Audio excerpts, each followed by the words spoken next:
Oke guys, kali ini kita bakal review Apple iPhone 14 Pro Max ya guys ya, yang baru keluar sekitaran tahun 2022 ya guys ya, atau 2001 akhir gitu. Kalau nggak salah sih kemarin ya guys ya, tahun 2022. Nah, di sini kita bakal bahas lebih rincinya, dan di sini kita bakal ambil sampel dari GSM Arena ya guys ya, yang biasa kita cari buat cek spesifikasi lengkap HP gitu. Nah, di sini networknya udah 5G ya guys ya, tentunya 5G bands di sini. Nah, di sini ada eh ini udah support 5G bands, 4G, 3G, tentunya juga ada 2G ya guys ya. Nah, untuk launch month, oh di sini ternyata 7 September 2022 guys. Berarti baru banget ya. Berarti salah saya, berarti yang keluar 2021 akhir itu iPhone 13 Pro Max ya guys ya, yang keluar waktu dulu. Karena saya nggak update tentang iPhone. Jadi saya fokus di Android guys. Oke, nah langsung aja kita ke body ya guys ya. Di sini juga pakai Corning Made Glass ya guys ya. Kalau di Android itu ada Corning Gorilla Glass ya guys ya, kayak gitu mungkin kurang lebih. Tapi di sini tulisannya Corning Made Glass ya guys ya, seperti yang terlihat di sini. Kalau untuk SIM-nya itu, oh untuk beratnya dulu ya guys ya, beratnya 240 gram. Ya guys, 240 gram. Dan di sini SIM-nya itu udah dual SIM ya guys ya, nano SIM dan eSIM. Kalau nggak salah tuh eSIM tuh electronic SIM ya guys ya, yang nggak pakai kartu fisik. Oke, kita lanjut guys. Di sini display di sini udah Super Retina XDR OLED ya guys ya. Jadi udah bagus banget. Terus juga ini untuk yang suka main game udah 120 Hz, dan ini bakal smooth banget di HP kalian. Maksudnya di iPhone kalian nanti kalau saat bermain game bakal smooth banget. Terus udah HDR 10 ya guys ya, HDR 10. Terus juga ada Dolby Vision. eh udah disupport dengan Dolby Vision ya guys ya. Dan ini layar bakal bagus banget untuk kalian yang suka main game, nonton dan lain-lain. Ini bakal bagus banget guys. Bakal nyaman banget lah ya. Terus untuk size di sini tuh cuma 6,7 inch. Ini udah termasuk besar ya guys ya. 6,7 inch itu sekitaran kalau di Android itu udah seukuran kayak Poco X3 ya guys ya. Poco X3 atau Poco X3 Pro. Nah, X3 Pro yang kayak gitu. Itu udah seukuran gitu ya guys. 6,7 inch. Oke, untuk resolution layarnya itu di 1290 pixel ya, di 1290 kali 2796 pixel guys. Jadi emang udah gede banget ya ininya. Udah lumayan nyaman banget di mata guys ini. 460 ppi ya guys ya. Jadi udah pasti nyaman. Terus protectionnya itu pakai keramik Seal Glass ya, yang di sini. Ini udah pasti aman karena yang mulai apa sih? Mulai sekarang gitu yang bagus banget itu yang pakai keramik guys, yang keramik Seal, jadi lebih tahan lah ya. eh Lebih bagus. Tapi kalau sama Gorilla Glass itu nggak tahu ya lebih kuat mana, soalnya saya belum lihat tesnya. Tapi keramik itu mulai dipakai di Android juga guys, kayak gitu. Terus juga udah always on display ya guys ya, atau AOD yang suka dipakai dulu zaman-zamannya Samsung. AOD itu yang misalkan di pas kita matiin tuh di wallpaper tuh ada layar hitam terus ada jam-jam kayak gitu guys. Terus juga di sini ada OS-nya tuh udah iOS 16 guys. Bisa di-upgrade sampai ke 16.03 ya guys ya. Tapi ini mungkin bakal disupport terus sampai iOS berapa nggak tahu. Tapi di sini cuma upgradable tuh iOS 16.03. Jadi itu harus nanti nunggu apa namanya tuh depth-nya ya guys ya. Depth dari Apple-nya nanti bakal ngumumin lagi kalau iOS 17 keluar masuk enggak, itu harus nanti dilihat. Terus juga di sini ada chipset A16 Bionic, udah 4 mm guys ya, 4 nm di sini. Ini udah pokoknya udah lancar banget untuk multitasking dan main game. Soalnya udah 4 nm ya guys ya. Gua pakai di yang 7 nm aja udah beda banget sama yang biasa guys. Jadi kayak yang 12 nm ke atas itu masih agak sedikit berat ya guys ya untuk eh, apa namanya main game dan lain-lain. Soalnya ini dari prosesor guys. Dari prosesor kalau udah nyentuh 4 nm itu udah wah smooth banget pokoknya. Terus juga di sini udah hexacore ya guys ya di sini.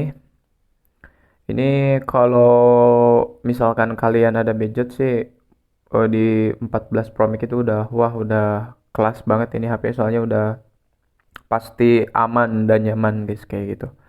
Terus dulu juga ada Apple GPU 5 core guys, 5 core graphics dan ini bagus banget untuk game karena sangat diperlukan ya guys ya kalau GPU itu. GPU itu kalau nggak salah graphic ya processing unit kayak gitu guys.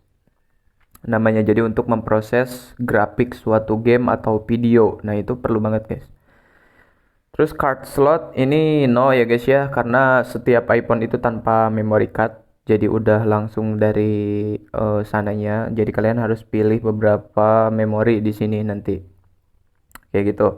Kalau misalkan gue saranin sih yang 1 TB ya guys ya kalau kalian memang ada budget karena ini kalau udah 1 TB sih aman banget buat apapun juga. Kayak gitu guys. Oke, gua percepat aja biar cepat ya guys ya. Di sini kamera udah 48 megapiksel. Terus juga di sini gua gak bakal jelasin semua dulu di sini karena durasi ya guys ya. Nanti gua bakal terusin di mungkin di video selanjutnya. Di sini udah 48 megapiksel kamera utamanya ya guys ya. Terus ada dual LED dual tone flash. Jadi udah bagus banget. Nah, di sini videonya udah support 4K tentunya ya guys ya, 60 fps. Jadi udah wah nyaman banget 60 fps ya guys ya. Udah lancar banget untuk video-video malam juga udah mungkin bisa stabil kalau di iPhone. Untuk selfie kameranya itu kamera utamanya 12 megapiksel guys. Untuk yang lain-lain kayak OIS PDAF itu untuk pensupport aja guys. Terus fiturnya HDR cinematic mode udah ada mode cinematic ya guys ya. Kalian yang suka kayak bikin video-video cinematic kan ya udah support. Terus juga udah didukung sama 4K. Jadi bagus banget tentunya. Ini udah ACE. Jadi kalian kalau ACE itu elektronik apa sih ya? Stabilizer kayak gitu guys. Image stabilizer, electronic image stabilizer kalau nggak salah namanya. Dan itu bakal berguna banget bagi kalian yang apa bikin video nggak mau banyak blur atau ya blur lah ya. Kan suka blur atau ketika motion gerak atau benda atau orang bergerak kan suka blur gitu ya. Ini enggak, ini dibantu Ace. Terus sound juga udah stereo, tentunya ya ada stereo. eh Kalau jacknya bukan 3,mm, jadi ini harus pakai ini guys, harus pakai converter ya. Ini harus pakai converter karena di sini no katanya. WiFi dual band, Bluetoothnya udah 5.3, Bluetooth terbaru. NFC udah ada ya di sini, pasti ada kalau di iPhone biasanya udah ada ya. Radio udah ada katanya di sini. Oh, USB Lightning U20. Oke, baru 20 ya, kirain di oh ini pakainya Lightning ya. Sensor Face ID, accelerometer, gyro, proximity, kompas. Nah, ini ya, guys ya. Oke, ke sini baterainya di sini ada 4323 mAh selalu ya kalau di iPhone itu selalu agak kecil ya, nggak pernah sebesar di Android ada yang 7000 mAh dan lain-lain. Tapi gue yakin di sini di iPhone ini udah cepet banget karena disupport juga MagSafe wireless bisa. Terus yang biasa juga ini cepet banget guys, 50% dalam 30 menit katanya. Cepet banget guys bagi kalian yang suka traveling atau keluar ini bisa langsung kalian apa namanya? Langsung kalian cas bentar langsung bisa diambil lagi gitu HP-nya kayak gitu guys. Oke, untuk warna itu ada black, di sini silver, gold dan di purple. Di purple tuh yang ungu agak gimana ya? Pokoknya tuh warna di purple lah ya. Terus modelnya itu apa ini? Model fontnya mungkin ya. Ada A2894, A2651, A2893, A2895, iPhone 15,3. Ini saya belum pernah baca, tapi ini modelnya seperti ini ya guys ya, seperti yang terlihat. Dan di sini langsung aja guys ke performa Antutunya yang paling gila ini 955.884 ya guys ya. Ini udah wah gede banget ini. 955.000, hampir 1 juta ya guys ya. Ya, ini hampir 1 juta. Terus juga wah udah bagus banget. Ketahanan baterainya juga di sini udah 121 Hz. Hor apa atau apa ya? Pokoknya ini udah 121 Hz lah, mungkin jam ya ini. Hz. Jadi udah bagus banget buat kalian yang pengen banget iPhone nih, gue saranin iPhone 14 sih guys ya kalau cukup budget. Mungkin cukup sekian aja gua review iPhone ini karena memang durasinya terbatas ya guys ya, karena gua ada keperluan lain juga. Nah, jadi nanti kalian sampai ketemu di video berikutnya guys. Oke, thank you guys.